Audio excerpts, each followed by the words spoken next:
الحمد لله الحمد لله وحده والصلاة والسلام على من لا نبي بعده أما بعد فأعوذ بالله من الشيطان الرجيم بسم الله الرحمن الرحيم لقد كان لكم في رسول الله أسوة حسنة لمن كان يرجو الله واليوم الآخر وذكر الله كثيرا صدق الله العظيم. قال أنس خادم رسول الله صلى الله عليه وسلم خدمت النبي صلى الله عليه وسلم 10 سنين فما قال لي أف قط ولا قال لشيء صنعته لم صنعته ولا لشيء تركته لم تركته وكان لا يظلم أحدا أجرا أو كما قال رضي الله تعالى عنه. معزز سامعین، بزرگوں، پیارے بھائیوں، ربیع الاول کا مہینہ جب آتا ہے تو مسلمانوں کے اندر حضور اکرم صلی اللہ علیہ وسلم کی ولادت کا چرچا ہوتا ہے.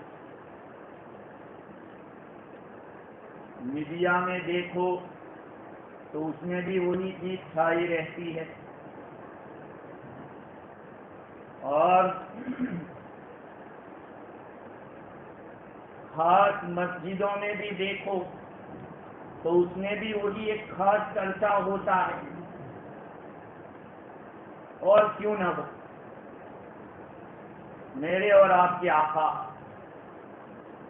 شفیع المذنبین رحمت للعالمین صلی اللہ علیہ وسلم کی ذات بابرکت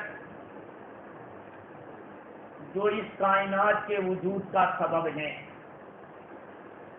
ان کی پیدائش کا مہینہ، لیکن وفات کا بھی یہی مہینہ. یہ عجیب بات ہے کہ ہم لوگوں نے پیدائش کو تو یاد رکھا لیکن وفات کو یاد نہیں رکھا. دیکھیے، اللہ کے نبی صلی اللہ علیہ وسلم کا چرچا کرنا، آپ کی باتیں سننا، آپ پہ درود شریف پڑھنا ایک محتم بشان عبادت ہے. اس لیے کہ حضور ہمارے مومن بھی ہیں. کیا مطلب مومن بھی کے؟ جو 7 چیزیں ایسی ہے جس پر ایمان رکھنا ضروری ہے. ہم ایمان مفصل میں پڑھتے ہیں آمنت باللہ وملائکتہ وکتبہ ورسلہ والیوم الآخر والقدر خیرہ وشرہ من اللہ تعالی والبعث بعد الموت. یہ 7 چیزیں، یہ بنیادی کلمہ جب پڑھاتے ہیں تو ایمان مفصل بھی پڑھاتے ہیں. 7 چیزیں جن پر ہم ایمان رکھتے ہیں. ایک اللہ کی ذات، پھر ملائکہ اللہ کی مخلوق، کتابیں اللہ تعالیٰ کی، 4تھے نمبر پہ رسول جتنے بھی آئے، اور 5ویں نمبر پہ والیوم الآخر، قیامت، 6 نمبر پہ تقدیر آپ کی اچھی اور بری اللہ کے ہاتھ میں، والبعث بعد الموت، موت کے بعد دوبارہ اٹھایا جانا، یہ 7 چیزیں ہیں۔ میں آپ سے ایک بات پوچھتا ہوں، ان 7 باتوں کو آپ کو اگر انڈیویجل دی جائے، کیا آپ ان 7 باتوں پہ گفتگو کرو، یا ان 7 باتوں میں آپ کس کے بارے میں جانتے ہیں؟ اللہ کے بارے میں کہیں گے وہ ایک ہے، جو کچھ کرتا ہے وہی کرتا ہے، نفع نقصان کا مالک وہی ہے۔ اس سے آگے تمام نقائص سے اس کو پاک سمجھنا، اور اس کا ہمیشہ سے ہے ہمیشہ رہنے والا سمجھنا، کسی کا محتاج نہ سمجھنا، سارے لوگوں کا اس کا محتاج ہونا یہ سمجھنا، یہ ساری باتیں اللہ تعالیٰ کی ذات کے بارے میں ہے، اور اس کے سوا اور لمبی گفتگو ہے۔ دوسرے نمبر پہ فرشتوں کی بات آتی ہے۔ فرشتوں کے بارے میں ہم کیا جانتے؟ اللہ کی مخلوق ہے، اور زیادہ جانتے کہ نورانی مخلوق ہے۔ اور آگے کتنے فرشتے ہیں ہمارے ساتھ، وہ کیسی مخلوق ہے؟ قرآن مجید میں ان کا بھی تذکرہ ہے، فرشتوں کا۔ اس کے بعد باری آتی ہے کتابوں کی، کتنی کتابیں اتری، ان سب کتابوں پہ ایمان لانا ضروری۔ آخری اور فائنل کتاب قرآن مجید، وہ حق اور اس نے سب کو کینسل کر دیا، لیکن وہ کتابیں اپنے زمانے میں حق تھی۔ کس کو کیا کتاب ملی، کتنی ملی، بعد میں باری آتی ہے رسول کی، وہ رسولی ہی، ایک رسول نہیں سارے رسولوں کو، نبیوں کو ماننا۔ تقریباً 25 انبیاء کرام ایسے ہیں جن کا نام قرآن میں آیا، باقی کا نام نہیں آیا پھر بھی ہمیں ان کو ماننا ضروری۔ اور اس میں بھی میرے اور آپ کے آقا سرور کائنات صلی اللہ علیہ وسلم کے بارے میں کیا عقیدہ ہونا چاہیے۔ وہ نبی اور رسول تھے، اللہ کے بندے تھے، بات ختم نہیں ہوئی۔ وہ آخری نبی، ان کے بعد کوئی نبی نہیں، لیکن نبی کو نبی ماننا خدا تک پہنچانا نہیں ہے۔ سارے انسانوں میں افضل وہی، خدا کے بعد اگر کسی کا مقام ہے تو وہی، اور کوئی ایسی بات جو ان کی شان کے خلاف بولنا حرام، اور خدا کے درجے تک پہنچانا، حاضر ناظر سمجھنا، عالم الغیب سمجھنا، یہ سب غلط، کیونکہ یہ اللہ کی شان ہے۔ قرآن کہتا ہے، مجھے بتائیے میرے بھائیوں، حضور اکرم صلی اللہ علیہ وسلم کے بارے میں ہمیں کتنا معلوم ہے؟ پوچھا جائے کہ حضور کے والد کا نام جانتے ہوں گے بیچارے، جو جانتے ہوں گے، دادا کا نام اس سے کم لوگ جانتے ہوں گے، اور پردادا کا تو اللہ ہی اللہ خیر۔ تو میں آپ سے ایک بات پوچھتا ہوں، ہم کس بنیاد پر یہ کہتے ہیں کہ ہم عاشق رسول ہیں، ہم محبت رسول کے دیوانے ہیں؟ یہ کیسے ہم کہہ سکتے ہیں جبکہ ہماری جھولی میں علم نام کی چیز ہی نہیں ہے؟ ہر دنیا میں آپ دیکھیں، واٹس ایپ کے اوپر، فیس بک کے اوپر دیکھو کیا کیا نعرے لگ رہے۔ ارے اللہ کے بندے، کچھ تو سوچ یاد، کچھ تو عقیدہ صحیح کر اپنا۔ میرے بھائیو یاد رکھو، ان 7 چیزوں کے بارے میں اگر ہمیں صحیح علم نہیں ہے تو پھر ہمیں سوچنا چاہیے کہ ہمارا ایمان کس لیول کا ہے۔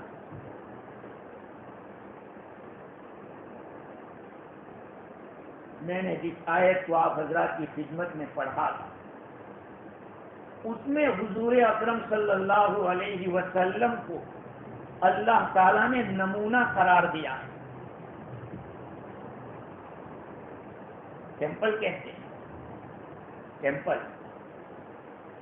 لقد كان لكم في رسول الله أسوة حسنة لمن كان يرجو الله واليوم الآخر لمن كان يرجو الله واليوم الآخر وذكر الله كثيرا.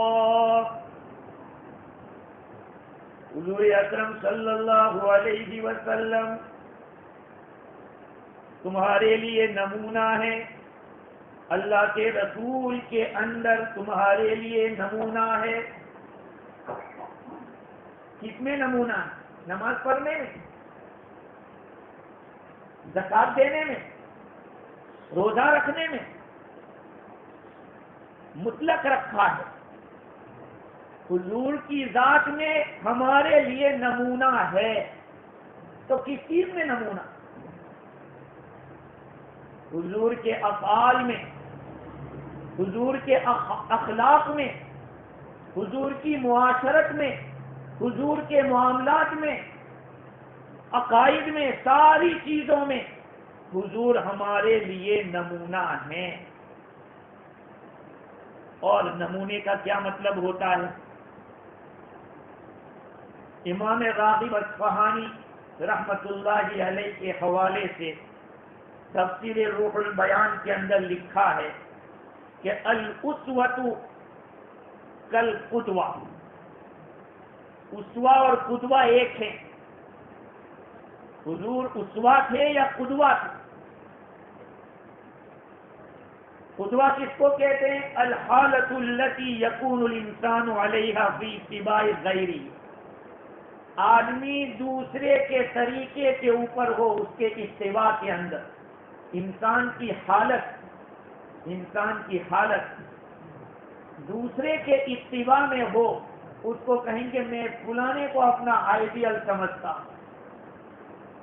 ہاں، بہت سارے لوگ جب کچھ پرورتن دیتے ہیں یا ٹاپک کچھ اسپیچ دیتے ہیں کسی ٹاپک کے اوپر، جب ان کا انٹرویو لیتے ہیں تو وہ کیا کہتے ہیں کہ فلاں صاحب میرے آئیڈیل ہیں، فلاں صاحب میرے نمونہ ہیں.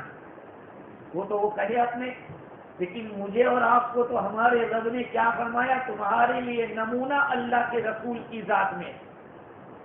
لہذا ہمیں دیکھنا پڑے گا ہر ادا میں حضور کا کیا طریقہ تھا، یہ ہمیں دیکھنا پڑے گا. خصوصی طور پر ہمارا اپنے ساتھیوں کے ساتھ رہنے میں، ایک دوسرے کے ساتھ زندگی گزارنے میں حضور کا کیا طریقہ تھا، یہ بہت امپورٹنٹ ہے. ایسے تو حضور کی ہر ادا امپورٹنٹ ہے اور ہر عمل قابل تقلید ہے، لیکن خصوصی طور پر ہمارے لیے آج کے زمانے کے اندر ہمیں یہ دیکھنا پڑے گا کہ حضور صلی اللہ علیہ وسلم اپنے ساتھیوں کے ساتھ کس طرح رہتے ہیں. میں ایک بات بار بار بول چکا ہوں یہاں اور پھر آپ کہتا ہوں، ہماری گاڑی پٹری سے ہٹ چکی. ہمیں جو جاننا تھا اس کو ہم نے کوشش نہیں کی. اگر آپ کسی کے یہاں کام کرتے ہیں تو آپ کو جاننا پڑے گا کہ حضور صلی اللہ علیہ وسلم نے ایک ورکر کی ذمہ داریاں کیا بتائی. آپ کے یہاں اگر کوئی کام کرتا ہے تو باس کی کیا ذمہ داریاں ہیں، وہ بھی حضور نے بتائی. اگر ہم عالم ہیں تو ہمیں اپنے ماتحتوں کے ساتھ، اپنے مقتدیوں کے ساتھ کس طرح رہنا ہے. آپ اگر مقتدی ہیں تو امام کے ساتھ کیسے رہنا ہے. یہ ساری باتیں حضور اکرم صلی اللہ علیہ وسلم کی سیرت کی کتابوں سے آپ کو مل سکتی. لیکن ایک پورے مجمع کو پوچھ لیا جائے کہ آپ میں سے کس کے پاس دا لائف آف پروفیٹ محمد صلی اللہ علیہ وسلم ہے، کس کے پاس حضور کی زندگی کے بارے میں کوئی کتاب ہے؟ الا ماشاء اللہ، جس کی تقدیر کھلی ہوئی ہوگی اس کے پاس ہوگی، ورنہ یہ تو پڑھنے کی چیز ہے حضور کی سیرت کو. اگر آپ عربی نہیں جانتے تو اردو میں ملتی ہے، اگر اردو نہیں جانتے تو انگلش میں مل رہی ہے. لیکن ہم نے سیرت کو اپنے سینے سے نہیں لگایا، جبکہ قرآن کہہ رہا ہے لقد كان لكم في رسول الله اسوة حسنة، یقیناً تمہارے لیے اللہ کے رسول کے اندر بہترین نمونہ ہے۔ اور اللہ تعالیٰ نے یہ بھی فرما دیا لمن كان يرجو الله واليوم الآخر وذكر الله كثيرا، اس آدمی کے لیے جو اللہ تعالیٰ سے ملنے کی امید رکھتا ہے، آخرت کے دین کی امید رکھتا ہے اور اللہ کا بکثرت ذکر کرتا ہے، اس کے لیے مطلب یہ ہے کہ یہ امید کرتا ہے کہ اللہ تعالیٰ سے مجھے ملنا ہے، اللہ تعالیٰ ثواب دے گا، بدلہ دے گا میرے نیک اعمال کا، اور آخرت کے دن کے ایمان کی امید کہ وہاں بھی اللہ نے نعمتیں رکھی ہے، یا یہ کہ اللہ سے ڈرتا ہے کہ میں نے جو کچھ کیا ہے اللہ کے سامنے سب چیزیں ریکارڈ ہیں، آخرت کے دن میں مجھے پوچھا جائے گا کہ تو نے یہ کیوں کیا تھا۔ جو یہ سمجھتا ہے اس کے لیے نمونہ، اس لیے کہ امید ایک ایسی چیز ہے، اس میں دو چیزیں ہوتی ہیں، ہو یا نہ ہو، دو چیزیں، ہو جائے کام جس کو میں چاہ رہا ہوں، اور یہ ڈر بھی رہتا ہے کہ نہ بھی ہو۔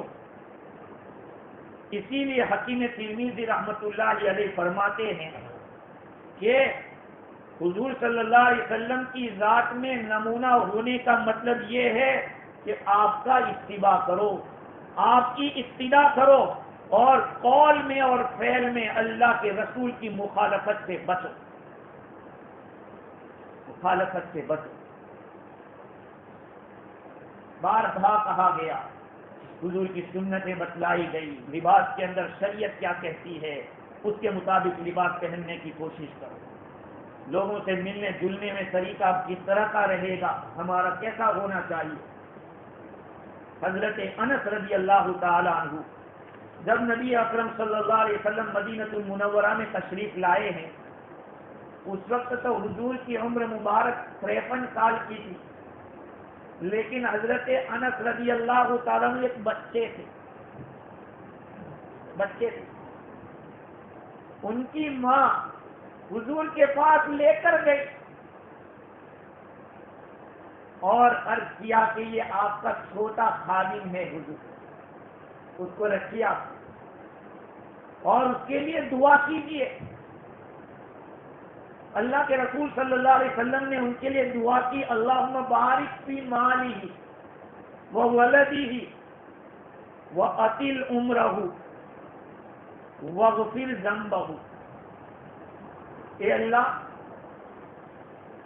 اس بچے کی عمر، اس کے مال میں برکت عطا فرما، اس کی اولاد میں برکت عطا فرما، اس کی عمر کو لمبا کر اور اس کے گناہ کو معاف فرما۔ دعا تو کس نے دی تھی؟ نبی نے دی تھی، وہ کہاں رد ہو سکتی؟ دعا قبول ہوئی۔ ان کے سامنے 120 بچے پوتے نواسے سب تھے اور عمر بھی بہت لمبی ہوئی۔ ظاہری بات ہے حضور صلی اللہ علیہ وسلم کی خدمت میں 10 سال رہے ہوئے، مدینہ شریف تشریف لائے حضور اور ان کی والدہ خدمت میں لے گئی کہ اس کو رکھیے آپ، یہ آپ کا خادم۔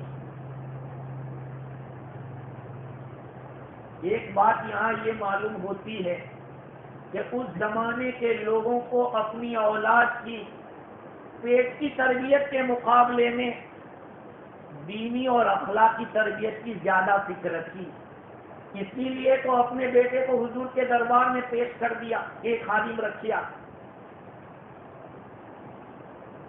ظاہری بات ہے آدمی جب بیوی کے ساتھ رہتا ہے تو بیوی کو پوچھو کہ تیرا شوہر کیسا ہے، اتار چڑھاؤ آتا ہے زندگی کے اندر، وہ بیوی ہی اچھی عکاسی کر سکتی ہے اور آپ کا نقشہ کھینچ سکتی ہے کہ یہ آدمی کیسا ہے۔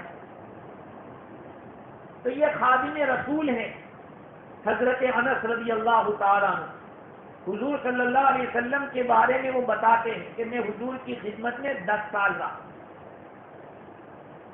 خدمت النبی صلی اللہ علیہ وسلم 10 سنین، حضور کی میں نے 10 سال خدمت کی، فما قال لی اف قط،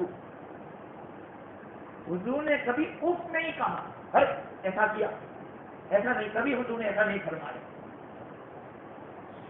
اور ولا قال لشیء صنعته لما صنعته، میں نے کوئی کام کیا تو حضور نے یہ نہیں پوچھا کہ کیوں کیا تو نے، اور کسی کام کو چھوڑ دیا میں نے، حضور نے کبھی نہیں پوچھا کہ کیوں چھوڑا تم نے، اور وکان لا یظلم احدا اجرہ، کسی کے اجر میں کوئی کمی نہیں کرتے تھے، کسی کی اجرت دینے کی ہے اس میں کوئی کمی نہیں کرتے۔ یہ ایک خادم رسول حضور اکرم صلی اللہ علیہ وسلم کی زندگی کا ایک حصہ بتلا رہے ہیں اور ایک عمل بتا رہے ہیں۔ آج ہمیں یہ سوچنا ہے کہ ہم اپنے ساتھیوں کے ساتھ کیسے رہتے ہیں، کس طرح رہتے ہیں۔ یقیناً میرے بھائی، شاید زمین کے اوپر اس طرح کے حالات کبھی نہیں آئے ہوں۔ ہم لوگ ملتے کس چہرے سے ہیں اور جاتے کس چہرے سے ہیں، چہرے پہ کیا ہوتا ہے، دل میں کیا ہوتا ہے، اب سوچ لیجیے۔ ارے بھائی، ایک آدمی کے یہاں 2 ورکر ہوتے، اس میں بھی ہو جاتا ہے کہ یار یہ باس اس کو زیادہ مانتا ہے، مجھے نہیں مانتا، ہوتا ہے ایسا۔ لیکن یہ خادم رسول تو کیا فرما رہے ہیں کہ کبھی کچھ کیا ہو اور حضور نے فرمایا کہ یہ کیوں کیا، نہیں، کچھ کرنے کو کہا میں چھوڑ دیا، نہیں کیا، آپ نے نہیں فرمایا کہ کیوں نہیں کیا۔ یہ آپ صلی اللہ علیہ وسلم کی زندگی کا ایک کچھ عمل بتایا۔ ماں عائشہ رضی اللہ تعالیٰ عنہ فرماتی ہے کہ ما ضرب شیئا قط ولا ضرب امرأة ولا خادما، حضور نے کسی چیز کو مارا نہیں، نہ کسی بیوی کو مارا نہ کسی خادم کو مارا۔ میں آپ سے ایک بات پوچھتا ہوں کہ کیا ہماری زندگی کے اندر ان چیزوں کو لانے کی ضرورت نہیں ہے؟ حضور صلی اللہ علیہ وسلم ہمارے لیے نمونہ تھے صرف نماز کے لیے نہیں، نمونہ اس کو نہیں کہتے۔ اگر آپ کسی درزی کے پاس جاؤ اور درزی کو جا کے یوں کہو کہ بھائی ہمیں ایسا جبہ چاہیے جو 58 کی لمبائی کا ہو اور اس کا گریبان بہت اونچا نہ ہو، آپ 100 قسم کی باتیں کہیں گے۔ جب وہ جبہ لے کر آوے تو آپ نے جتنی کنڈیشن لگائی تھی وہ ساری کنڈیشن دیکھیں گے کہ میں نے ان کو نمونہ بتایا تھا، اس میں یہ ساری چیزیں تھی، یہ اس نے کی ہے کہ نہیں۔ اگر اس نے کچھ اونچا نیچا کر دیا تو آپ کہیں گے کہ ہم پوری اجرت نہیں دیں گے، آپ نے یہ گڑبڑ کی ہے، ہمارا کپڑا بگاڑ دیا۔ کرتے ہیں کہ اللہ تعالیٰ نے ہماری زندگی گزارنے کے لیے حضور کو نمونہ بنایا، تو کیا صرف نماز دیکھی جائے گی کہ تمہاری نماز حضور سے میچ کھاتی تھی کہ نہیں؟ ارے نماز بھی اگر صحیح ڈھنگ سے پڑھ لے تو مولانا الیاس صاحب رحمۃ اللہ علیہ تو فرماتے تھے کہ تمہارے دوسرے اعمال کی کمزوریاں معلوم ہوتی ہیں، نماز صحیح نہیں ہے۔ تو آپ صلی اللہ علیہ وسلم کی ذات بابرکت میرے اور آپ کے لیے نمونہ ہے ہر میدان کے اندر۔ ہاں، ہر ساتھیوں کے ساتھ ملنے کا بھی کیا طریقہ ہو، حضور اکرم صلی اللہ علیہ وسلم کے بارے میں نقل کیا ہے عظماؤنا فی التاریخ کتاب عربی میں، اس نے لکھا ہے کہ ایک انصاری صحابی جن کو ابو شعیب کہتے ہیں، انہوں نے اپنے ایک غلام کو حکم دیا جو ذبح کرنے کا کام کرتا تھا، کسائی کا کام کرتا تھا، تو اس نے یہ حکم دیا کہ ایک بکری ذبح کرو اور ایسا کھانا تیار کرو جو 5 آدمیوں کو کافی ہو جائے، 5 آدمیوں کو۔ اس لیے کہ میرا ارادہ یہ ہے کہ حضور اکرم صلی اللہ علیہ وسلم کو کھانے پہ بلاؤں، میں دعوت دوں حضور۔ کیا وجہ؟ کوئی وجہ نہیں، ہم تو وجہ ڈھونڈتے ہیں، میں 30 کا یا 40 کی وجہ ڈھونڈتے ہیں کہ وہ آئے گا موقع تو دعا کریں گے اور تب دعوت دیں گے۔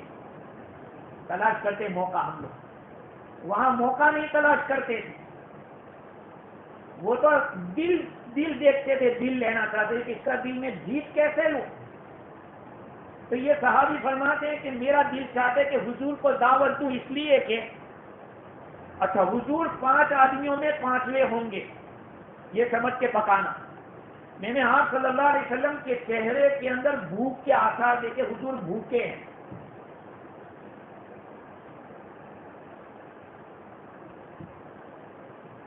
آج ہمارا اللہ ہمیں معاف کرے، دین میں کوئی دن خالی نہیں جاتا جس کے اندر ہم گوشت نہ کھاتے، فیضی میں کوئی گھرانہ ایسا نہیں ہوگا۔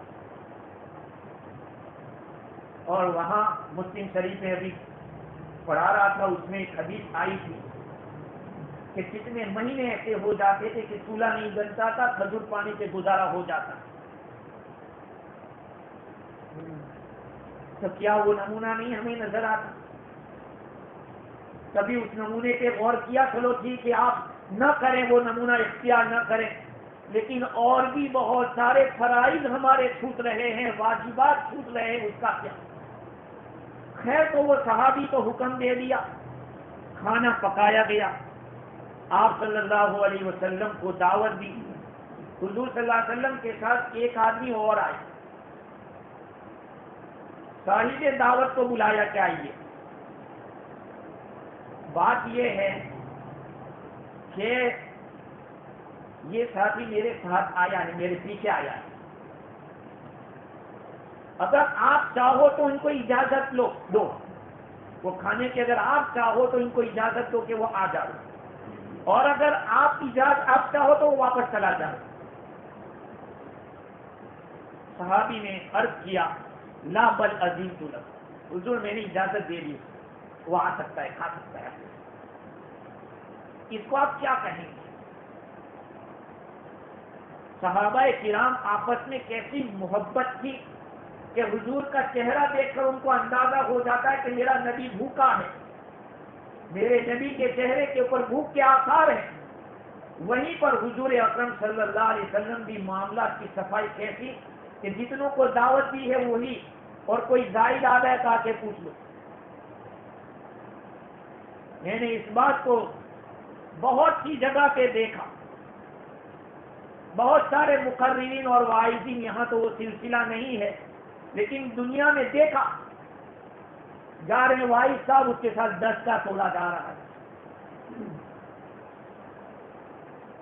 یہ ہے صفائی، معاملات کی صفائی اور آپس میں محبت، اور ان لوگوں کے دلوں کی کشادگی دیکھیے۔ جیسے میں نے عرض کیا کہ وہ دعوت کا بہانہ ایسا نہیں ڈھونڈتے تھے، ہم لوگ تو دعوتیں فکس ہیں ہماری، اور معاف کرنا اس رسم کو نکالو کہ کسی کا انتقال ہو اسی دن اسی کے گھر کھانا پینا ہو، یہ بہت ہی غلط رسم ہے، شریعت کے خلاف ہے۔ حضور صلی اللہ علیہ وسلم نے حضرت جعفر رضی اللہ تعالیٰ عنہ کی شہادت کے موقع پر آپ نے ان کے گھر والوں کے بارے میں لوگوں سے فرمایا تھا کہ ان کا خیال رکھنا۔ آج یہ سوگ کے اندر ہے تو لوگ ان کے یہاں کھانا پہنچائے تھے۔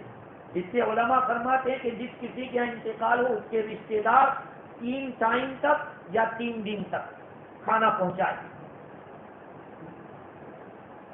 ہمارے یہاں تو وہیں پہ خطی ذبح ہوتے کا دعوت، ارے دعوت تو خوشی کی ہوتی ہے، کون سی خوشی ہے؟ تو ایک بات یہ معلوم ہوئی کہ صحابہ کرام رضوان اللہ علیہ اجمعین بلا وجہ دعوت کر دیتے تھے۔ اور دوسری بات یہ ہے کہ آپ صلی اللہ علیہ وسلم کی یہ عادت شریفہ تھی کہ اپنے آپ کو کوئی لوگوں کے اندر امتیاز نہیں دیتے تھے۔ بیٹھے ہوئے ہیں 10 آدمی، اس میں پتہ نہیں چلتا تھا کہ اللہ کا نبی کون ہے، پوچھنا پڑتا تھا کہ بھئی اس میں اللہ کے نبی کون ہے؟ ایک مرتبہ حضور اکرم صلی اللہ علیہ وسلم سفر میں تھے، آپ کے ساتھ کچھ ساتھی بھی تھے۔ سفر میں ہوا یہ کہ یہ طے پایا کہ آج بکری ذبح کر کے کھائیں گے ہم لوگ۔ کہا ٹھیک ہے۔ ایک آدمی نے کہا کہ میں ذبح کروں گا، دوسرے نے کہا میں چمڑا نکالوں گا، تیسرے نے کہا میں پکاؤں گا۔ حضور اکرم صلی اللہ علیہ وسلم نے فرمایا کہ میں لکڑیاں چن کے لاتا ہوں جلانے کے لیے۔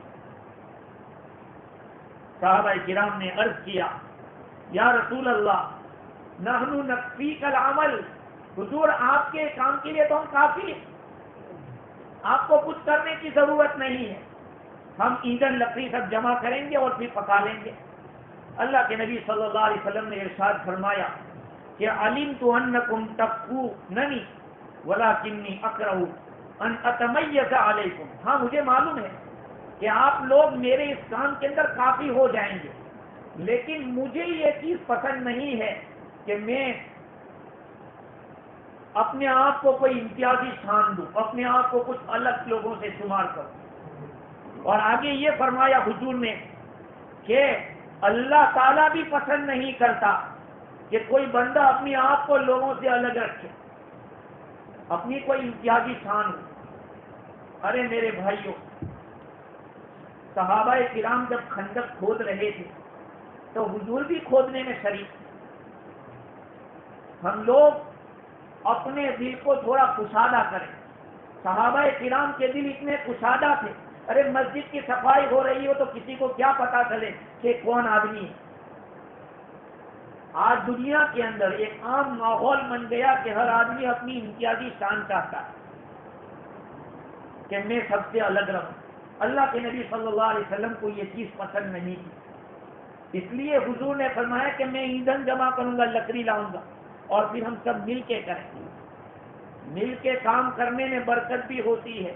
آج امت کے اندر یہ جذبہ نکل گیا، ارے میری ذمہ داری تھوڑی ہے، اس کی کرے گا وہ کرے، میرا کام کیا ہے دوسرے کا مت دیکھو کہ ان کی ذمہ داری کیا ہے، میری ذمہ داری کیا ہے۔ اگر کسی گھر کے اندر 5 بھائی رہتے ہو اور اگر ایک بھائی کما کے لاتا ہو تو کیا ہوگا، کتنے دن تک کھلائے گا؟ ایک دن تو پھر جھگڑا ہوگا، کہے گا یار ہم ہی کما کے کھلاتے رہے، سب تھوڑا تھوڑا کر کے لاؤ، اس میں محبت باقی رہے گی۔ خیر میں آپ لوگوں کو یہ بتانا چاہتا ہوں کہ حضور اکرم صلی اللہ علیہ وسلم کی ذات کو ہمارے لیے نمونہ قرار دیا، آئیڈیل قرار دیا۔ آج ہم دنیا کے اندر دوسروں کو اپنا آئیڈیل سمجھتے ہیں، اپنا نمونہ غیروں کو سمجھتے ہیں۔ یاد رکھو میرے بھائیو، یہ حقیقت کھلنے والی ہے قبر میں جانے کے بعد، کیونکہ دنیا کا کوئی بھی انسان اگر قبر میں دکھایا جائے گا تو میرے اور آپ کے نبی حضور کی تصویر دکھائی جائے گی یا پردے ہٹا کے حضور دکھائے جائیں گے، کہ ان کے بارے میں آپ کیا کہتے ہیں؟ اگر آپ نے حضور کی زندگی کو اپنی زندگی میں رکھا ہے، حضور کے طریقے کو اپنے سینے سے لگایا ہے، تو ضرور کہیں گے کہ میرا رسول ہے، یہ اللہ کا رسول ہے، یہ میرے نبی ہے۔ اور اگر زندگی کے اندر حضور کے طریقے سے ہم نے نفرت کی اور غیروں کے طریقوں کو سینے سے لگایا تو پھر کہاں وہاں مناسبت ہو سکتی ہے، اور قبر میں کہاں ہمارا کوئی انیس اور غمخوار ہو سکتا ہے۔ تو حضور اکرم صلی اللہ علیہ وسلم کی یہ عادت شریفہ کی بات یہ چلی تھی کہ حضور آپس میں کیسے رہتے تھے لوگوں کے ساتھ۔ تو جیسے میں نے بتایا کہ خادم کے بارے میں تو ایسا تھا، اور ایک بات اور لکھتے ہیں کتاب لکھنے والا عظماؤنا فی تاریخ، تاریخ میں ہمارے بڑے کون کون تھے، اس میں پہلے نمبر پہ حضور کا نام ہے۔ فرماتے ہیں کہ آپ صلی اللہ علیہ وسلم کی عادت شریفہ تھی کہ آپ کے ساتھ جو کوئی بھی بیٹھتا تھا آپ اس کے ساتھ مسکرا کر ملتے، ہنس کے بات کرتے تھے۔ لہٰذا لوگ کیا سمجھتے تھے کہ ہماری تو ان سے بہت دوستی ہے، ہر ایک یہ سمجھتا تھا کہ یہ ہم سے بہت محبت کرتے تھے۔ حالانکہ یہ بات نہیں تھی، حضور ہر ایک سے محبت تو رکھتے تھے، لیکن فرق تو رہے گا۔ جو پہلے اسلام لائے ہوئے تھے، جن کی قربانیاں زیادہ تھی، اللہ کے رسول ان کو آگے کرتے تھے، کیونکہ ان لوگوں نے اس وقت حضور کو ساتھ دیا تھا جس وقت حضور کا کلمہ پڑھنے والا کوئی نہیں۔ کتابوں میں لکھا ہے کہ سب سے پہلے اگر کوئی کلمہ پڑھی تو حضرت خدیجہ پڑھی. ایک عورت اسلام میں داخل ہوئی تو پہلی عورت داخل ہوئی. دوسرے نمبر پہ صدیق اکبر رضی اللہ تعالیٰ جو آپ کے دوست تھے. دوست کو زیادہ پہچانتا ہے. ہاں پھر آپ کے خادم زید بن حارثہ رضی اللہ تعالیٰ، پھر حضرت علی بن ابی طالب رضی اللہ تعالیٰ یہ ایمان میں داخل ہوئے. حضور ان لوگوں کو آگے کرتے تھے جن کی قربانیاں ہو تو اس سے پتہ چلتا ہے کہ قربانی والوں کی رعایت کی جاتی ہے. جنہوں نے قربانیاں دی ہو ان لوگوں کا لحاظ رکھا جاتا ہے. سیرت کی کتابوں میں لکھا ہے کہ حضور صلی اللہ علیہ وسلم صدیق اکبر رضی اللہ تعالیٰ عنہ کے وہ صحابہ کے بیچ میں سے ایسے ان کو چاہتے، یہاں تک کہ عمر بن خطاب رضی اللہ تعالیٰ عنہ کی غلطی نہیں تھی پھر بھی حضور نے ان کو بتایا، صدیق اکبر کا مقام بتایا. میرے بھائی ہم لوگوں کو اپنی زندگی میں سوچنا چاہیے کہ اللہ کے نبی کا طریقہ ہماری زندگی میں کیسے آئے. بہت ہو گیا میرے بھائی، آج دنیا کے اندر حالات ہی حالات دکھ رہے ہیں. اگر اللہ نے ہمیں پرامن رکھا ہے تو یہ اس لیے رکھا ہے کہ ہم اپنی زندگی کی رخ کو بدلیں، سنتوں کو اپنی زندگی میں اپنے گھروں میں لائیں، جلدی اٹھنے کی عادت ڈالیں، جلدی سونے کی عادت ڈالیں. آج ہم لوگوں نے لیٹ سونا اور لیٹ اٹھنے کی جو عادت بنائی ہے اس کی وجہ سے گھروں سے برکتیں اٹھ جاتی ہیں. آدمی کماتے کماتے تھک جاتا ہے لیکن کہتا ہے بچتا نہیں. کیسے بچے گا؟ روایت میں آیا الصبح تمنع الرزق، یہ روایت حدیث ہے. الصبح تمنع الرزق، صبح کا سونا روزی کو منع کرتا ہے، روکتا ہے. صبح کا سونا، فجر کے بعد آدمی فجر کے وقت سویا ہوا. اس لیے کوشش کرو کہ اللہ کے نبی کی زندگی ہمارے اندر آئے. یہ ربیع الاول کا مہینہ ہے تو اس وقت لوگ پیدائش کی بات کرتے ہیں. یقیناً حضور کی پیدائش بھی نعمت، حضور کی وفات بھی نعمت. خود حضور نے فرمایا کہ میں تو زندہ ہوں تب بھی نعمت ہوں اور میں نہیں رہوں گا دنیا میں تب بھی نعمت رہوں گا. اس لیے ہم لوگوں کو حضور کی پوری زندگی پڑھنے کی ضرورت ہے اور ہر مسلمان کے گھر کے اندر سیرت النبی کی کوئی نہ کوئی کتاب، چاہے اردو میں چاہے انگلش میں کوئی بھی زبان میں ہونی چاہیے. اور اپنی اولاد کو سکھاؤ کہ حضور کے والد کا نام عبداللہ تھا، دادا کا نام عبد المطلب تھا، محمد بن عبداللہ بن عبد المطلب بن ہاشم بن عبد مناف بن حسین بن کلاب بن مرہ. یہ کچھ کم از کم 4 نام تک تو سکھانا چاہیے اپنی اولاد کو. حضور کی والدہ کا نام سکھانا چاہیے. بڑے افسوس کے ساتھ کہنا پڑتا ہے کہ بڑی عمر والوں کو بھی معلوم نہیں تھا کہ حضور کی والدہ کا نام کیا. تو یہ تو ہمارا ایمان ہے، حضور کے اوپر ایمان لانا فرض ہے. جو 7 چیزیں جس پر ایمان لانا فرض ہے اس میں پہلے اللہ و ملائکتی ہی، فرشتے، کتابیں اللہ تعالیٰ کی، رسول، والیوم الآخر، قیامت کا دن، والقدر خیری، تقدیر آپ کے اللہ کے ہاتھ میں، اچھائی برائی، اور والبعث بعد الموت، موت کے بعد اللہ اٹھائے گا دوبارہ. تو انہیں یہ 7 چیزوں کے بارے میں ہمیں تفصیلی علم ہونا بہت ضروری ہے. اور خصوصاً حضور کی زندگی اللہ تعالیٰ مجھے بھی اور آپ کو بھی اپنی زندگی میں لانے کی توفیق عطا فرماوے. 3 دعا من و جملہ جہاں امین. بعد واخر دعوانا الحمدللہ رب العالمین.